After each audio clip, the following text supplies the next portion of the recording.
গিয়েছি, আমাদেরকে অনেকক্ষণ কথা বলতে হয়েছে, অনেক তর্কাতর্কি করতে হয়েছে এবং তারপরে আমরা তাদেরকে উঠাতে সক্ষম হয়েছি। তারপরেও কিছু বাধা দেওয়ার চেষ্টা করেছিল, আমরা যে এসেছে।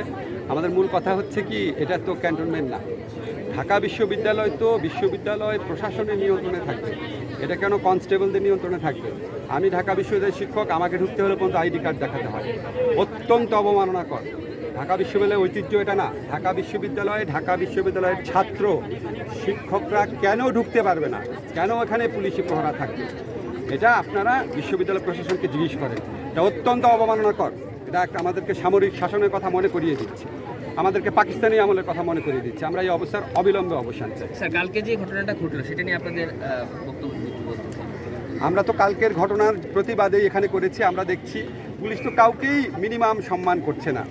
আপনারা সাদা চোখে দেখলে পুলিশকে দোষ দেওয়া সম্ভব, কিন্তু পুলিশ তো, একজন পুলিশ বলছিল আমরা তো হুকুমের দাস। এই হুকুমগুলা কোত্থেকে আসে? স্বরাষ্ট্রমন্ত্রীর থেকে আসে। স্বরাষ্ট্রমন্ত্রী উনি, আমি শুনতাম যে উনি একটা খুবই ভালো ফ্যামিলির মানুষ, উনি একজন মুক্তিযোদ্ধা।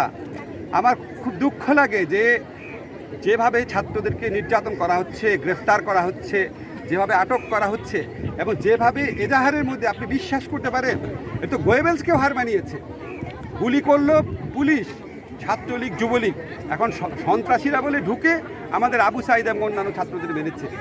আমি স্বরাষ্ট্রমন্ত্রীর কাছে বলি, দেখেন আপনি একজন মুক্তিযোদ্ধা শুনেছি, আপনি একটা ভালো ফ্যামিলির মানুষ শুনেছি, আপনার কি একটু খারাপ লাগে না? আপনি পদত্যাগ করেন না, আপনি তো অনেকদিন মন্ত্রী ছিলেন।